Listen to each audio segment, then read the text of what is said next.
¿Qué pasa, YouTube? 6 Hacks here. Half for you guys. Today, the round 1 of PGBL Season 2 playoffs. Now, I will be doing the team builder and the battle again together, although this time the battle is actually on Wi-Fi, so that's pretty awesome. So we don't have to worry about showdown, hopefully, for any future games regarding playoffs and regular MPA season and whatnot. So if you guys have been wondering where the PGBL has been the past couple weeks, week 12 we actually did play the person that we're playing in the first round of playoffs here, which is Hanon's coach of the New York Charmanders, if I'm not mistaken, and we unfortunately got a little unlucky to hacks, then just had a lot of shit happen, and I figured it had already been like a week or two since the match was done, and then just had a lot of stuff going on, so didn't bother posting it. Then we had an extra week to do playoffs, so I was like, I'll just upload playoffs and explain why week 12 wasn't uploaded. But yeah, we did end up being 8-4, third overall for the season, which is pretty awesome.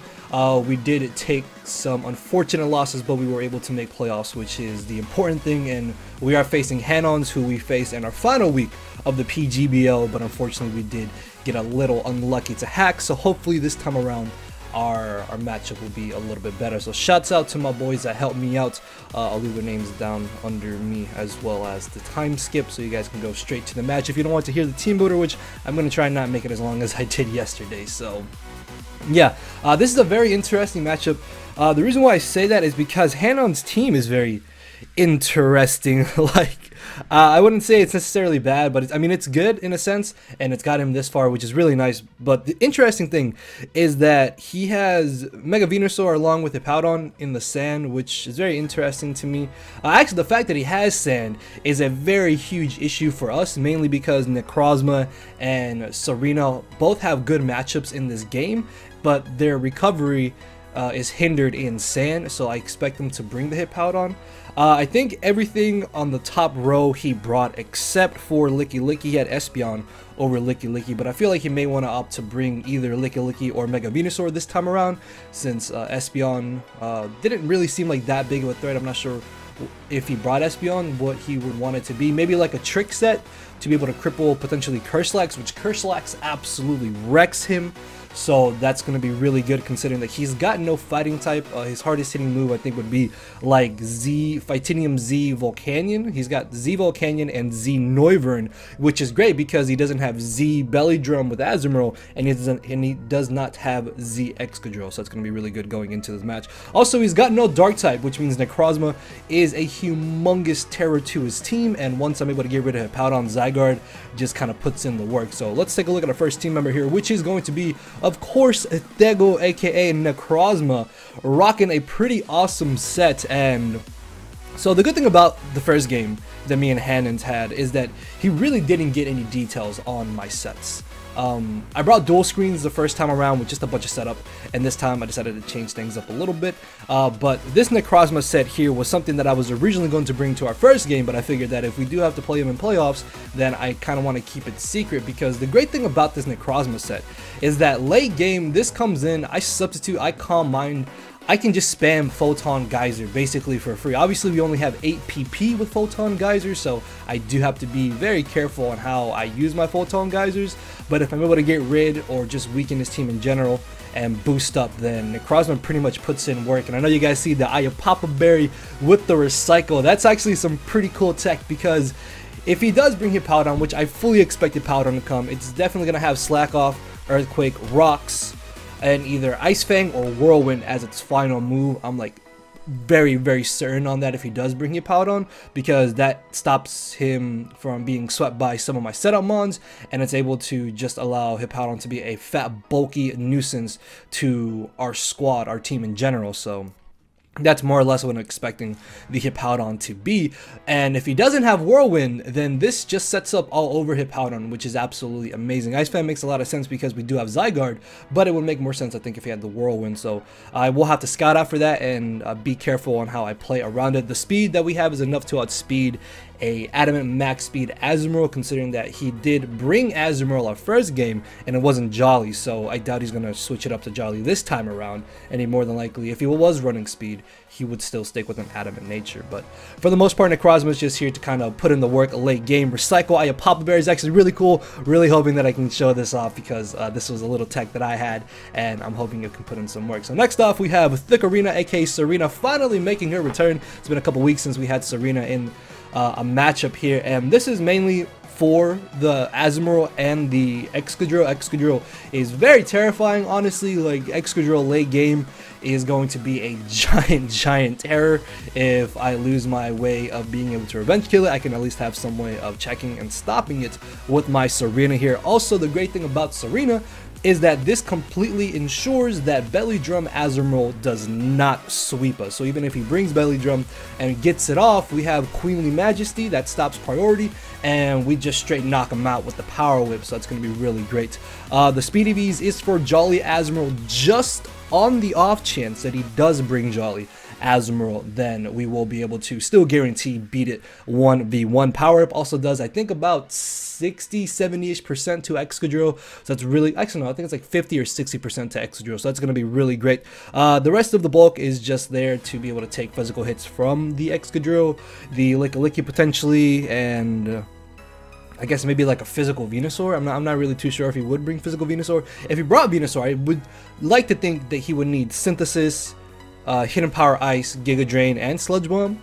Or he could very well have Leech Seed over one of those moves, but it would make a lot of sense for him to have the Hidden Power Ice for our Zygarde if he were to bring Mega Venusaur, which I do kind of expect Mega Venusaur as opposed to Licky, considering that Mega Venusaur is also a little bit of a nuisance for our team to kind of break through, especially with it having Thick Fat and our best answer to it being the Necrozma, which Necrozma can actually set up on Venusaur if he does not have Roar. So again, we'll have to scout around that. But yeah, Serena's just here to kind of check the Azumarill, the Excadrill. This can also pivot into the Licky, the Hippowdon, as well as potentially the, what's it called? The Espeon, right? Yeah, Hippowdon, Licky, Espeon.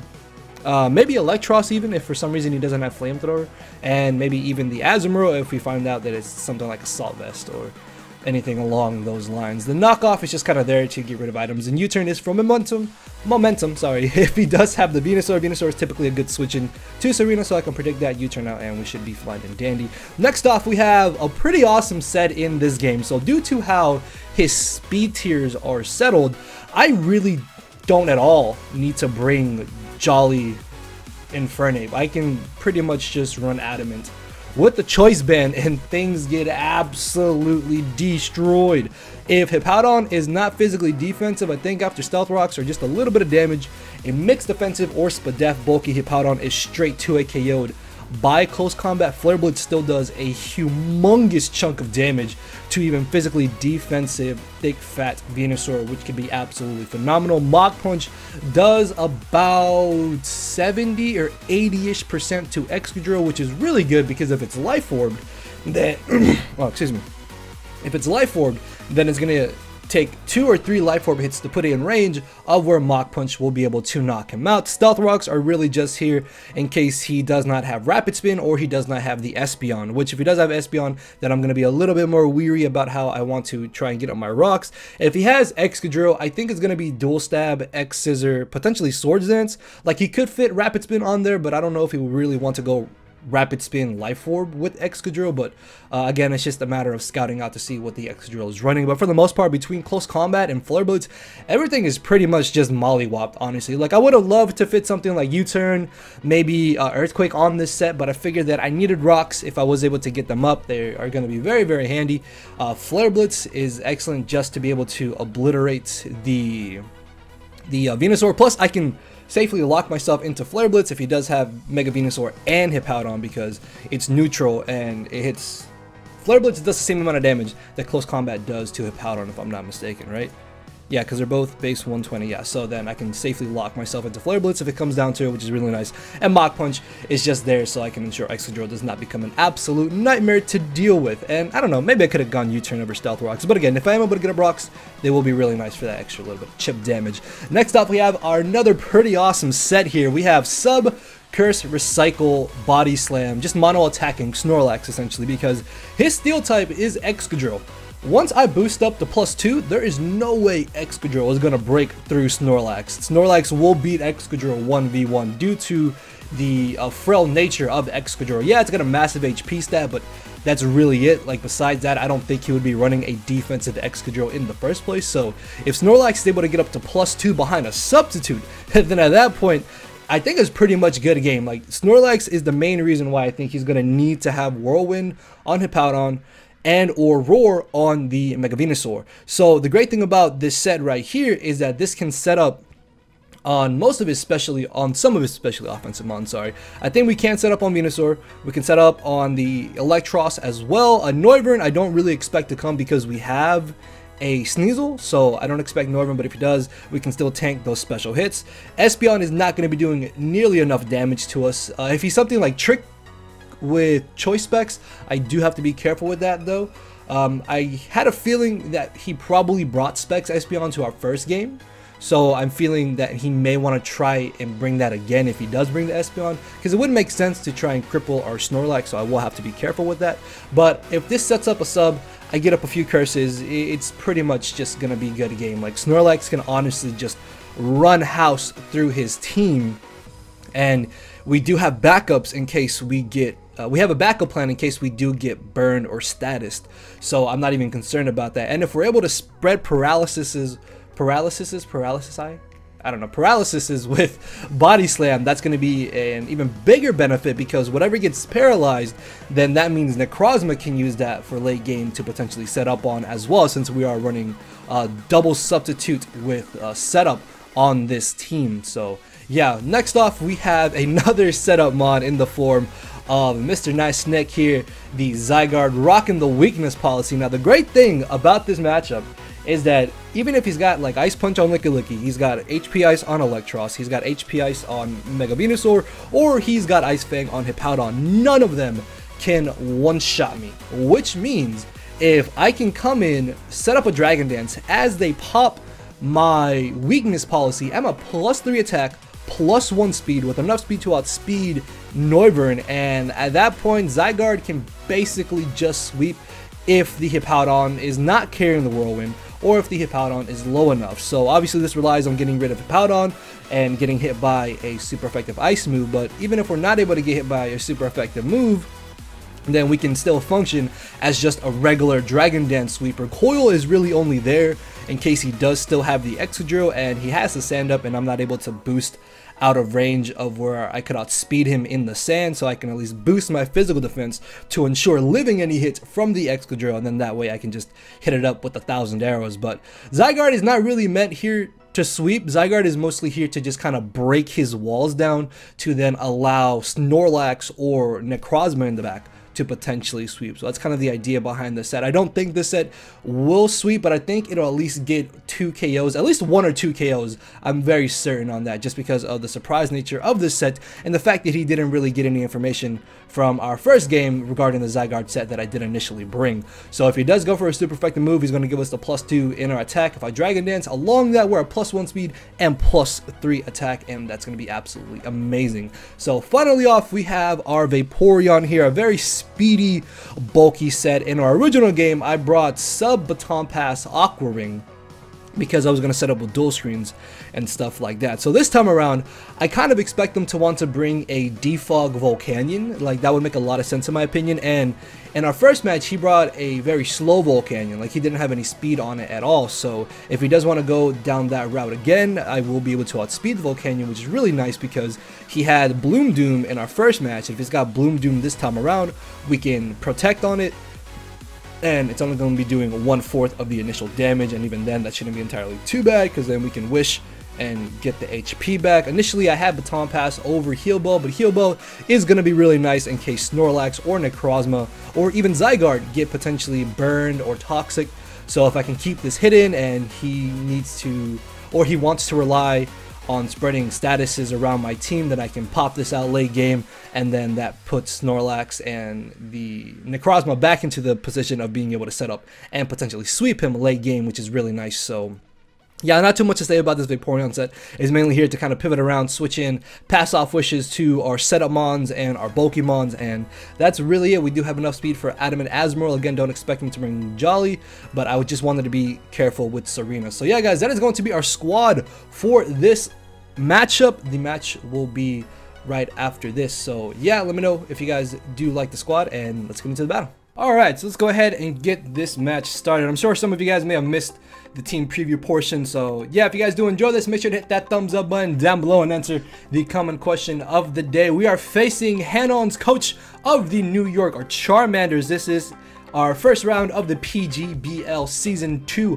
playoffs, where hopefully we can make it to the semifinals if we do pull out a victory. So, looking at the team preview, I was actually really surprised to see that he brought the exact 6 Pokemon that he brought to our original game, which had me thinking maybe he's running at least some of the same sets, although there is a good possibility that he may have changed some things up regarding what I brought to our first game, which I didn't bring the exact same team. I didn't even bring the exact same strategy to this round 1 playoff match. So my goal going into this game was to hopefully try and set up with either Necrozma or my Snorlax, so one of those two could potentially sweep. However, though, he does have 3 very scary offensive threats in the form of Excadrill. If I lose my Serena and Infernape, Excadrill pretty much plows through my team.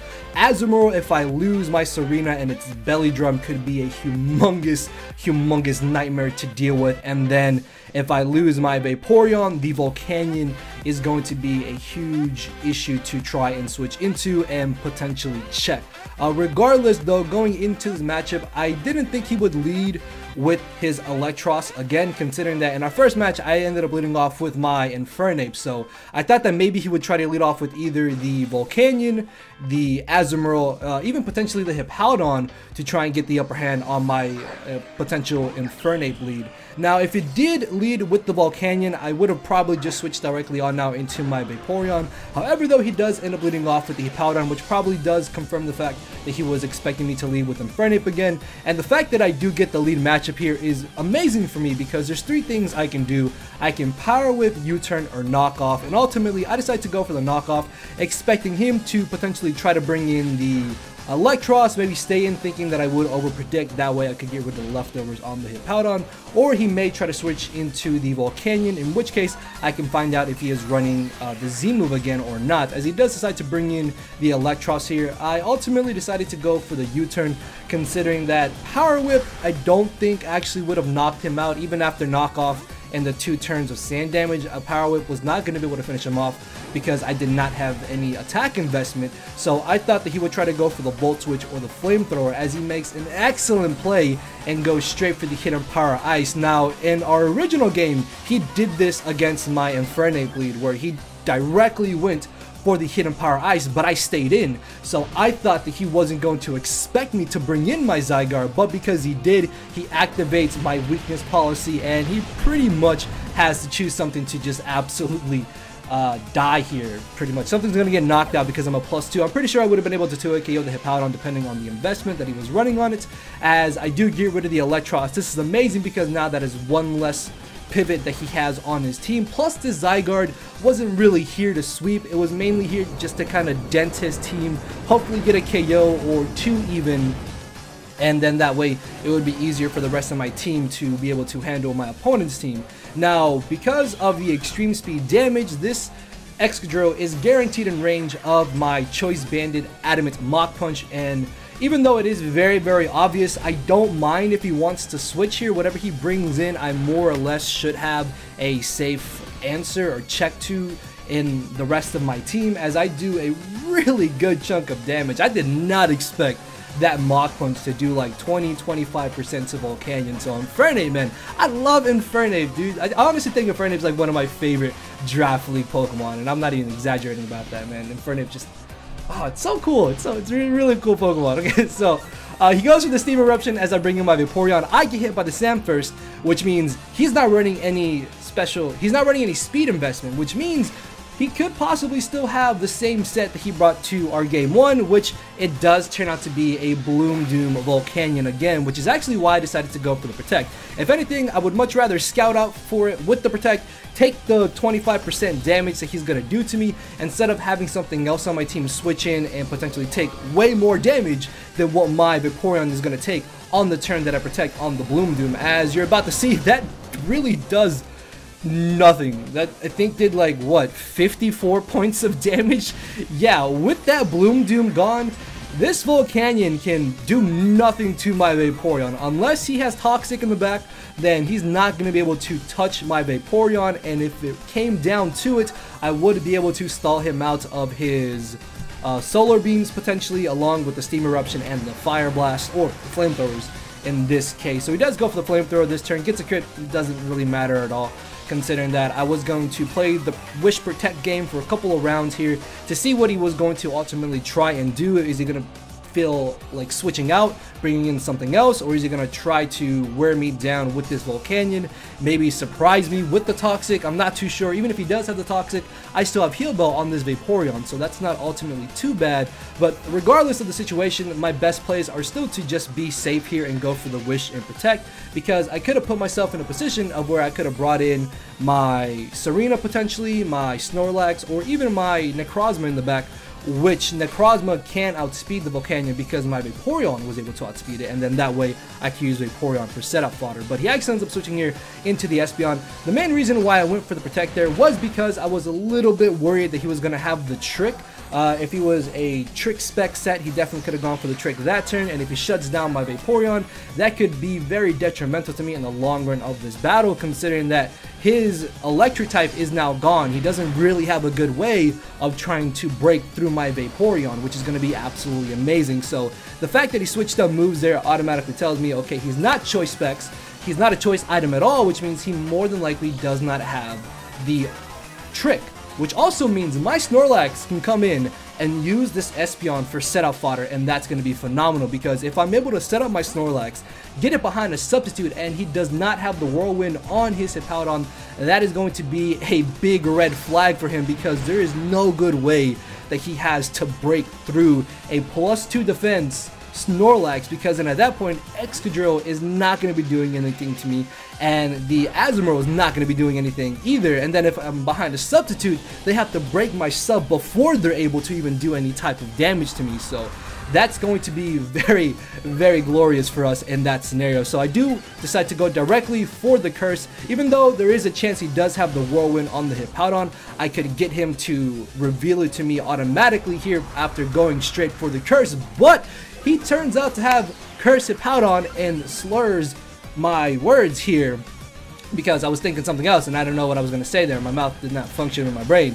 But yeah, he has Curse HIPPOWDON, and I was not expecting that. Like, that's real. I didn't even realize HIPPOWDON learned Curse, and this actually kind of had me a little bit scared, because there is a possibility that this HIPPOWDON could have been Slack Off, Curse, Whirlwind, and Earthquake, in which case he can just Whirlwind me out eventually after getting up to +6, and then at that point, if I don't have any prior damage on him, I don't think a Scald from my uninvested Vaporeon would be able to one-shot him. So I do get a little lucky here, and I'm able to get the 30% paralysis on the HIPPOWDON, and that's going to be very clutch, because now there is that possibility of him getting paralyzed on the turn that he either goes for a Slack Off or another Curse, which means if I can get 1 or 2 Curses ahead of this HIPPOWDON, then there is a chance my Snorlax will still be able to beat this thing 1v1. And I'm still kind of playing around the HIPPOWDON as if it did have the Whirlwind, so I didn't really feel comfortable in going for the substitute, although ultimately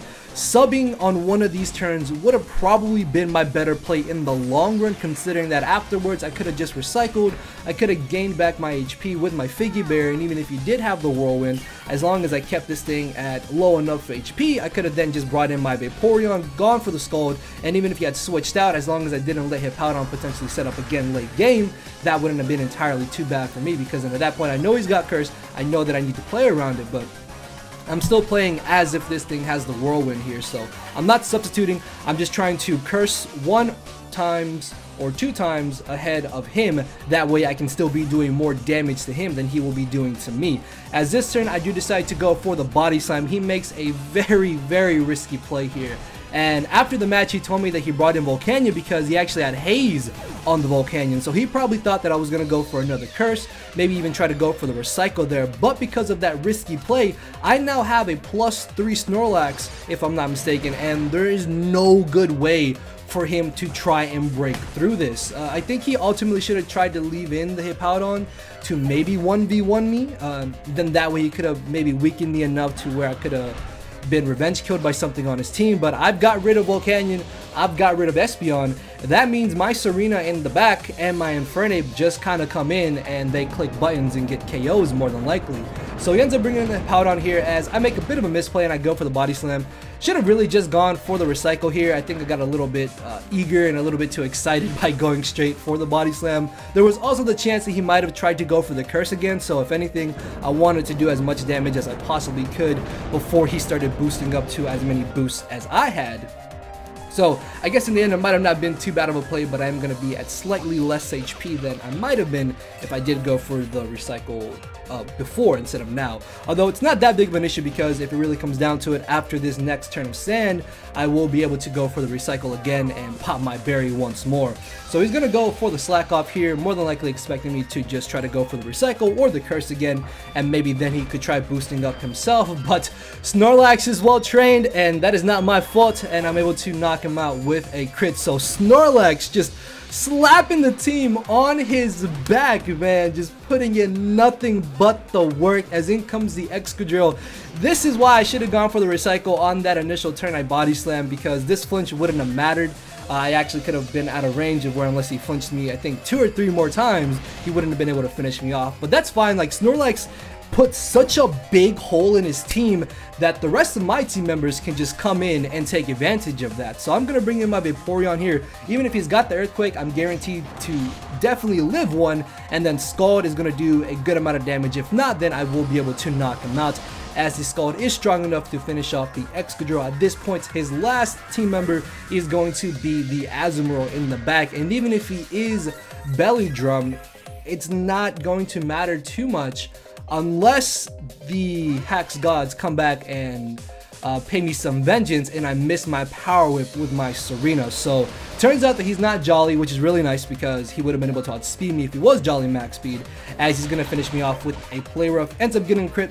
It's not really that big of an issue, and because I don't want to risk missing Power Whip, I decided to actually bring in my Necrozma here. The reason why I wanted to do this is because I can still potentially beat this Azumarill 1v1 with my Necrozma. I'm physically defensive. I am faster than this Azumarill, which means even if he does go for the Belly Drum and he's out of range of where a second Photon Geyser will knock him out, I'm still going to be doing enough damage to where I can put him in range of Photon Geyser plus 2 rounds of sand and a Choice Banded Mach Punch from my Infernape in the back. That way, I don't have to risk potentially missing my Power Whip with Serena here. So he's going to go for the Aqua Jet. We are practically max defense, max HP, and we're able to chew that, as I will be able to finish him off with one final Photon Geyser, and that is going to be the victory in the Durham Druddigons' favor for the first round of the PGBL playoffs for Season 2. So yeah, we did get a little bit lucky with the hacks there. Like, Snorlax definitely put his team on the back, but I don't think he should have made that risky play with Volcanion. I think he actually did say that he meant to bring in Espeon first. Then once I knocked out Espeon, he could have then brought in the Volcanion, hazed me, and then the match would have gone longer, and then he might have had a chance to win at that point. But after that misplay, Snorlax had just picked up enough momentum and enough KOs to kind of swing the match into our favor. So regardless, good game to Handons. Definitely check them out, guys. Channel link and stuff are going to be down below. With that being said, I'll see you all next week, most likely Saturday or Sunday, maybe Monday actually, because I got APA playoffs Sunday going up next Sunday as well, so I'm probably going to try to get this up next Monday. That way I have a playoff match Sunday, then we got this Monday, and then Saturday should be NPA week number 9. So hope you guys did enjoy. Hit that thumbs up button, answer the comment question today. With that being said, I will see y'all tomorrow. Later, everybody. Tomorrow? Yeah, tomorrow. No matter where you're at, I'm not here to make friends. It's time to attack and deplete your HP with a final smash. Don't make me turn around and pull a 6 foot. hacks. 6 foot hacks. Yeah. 6 foot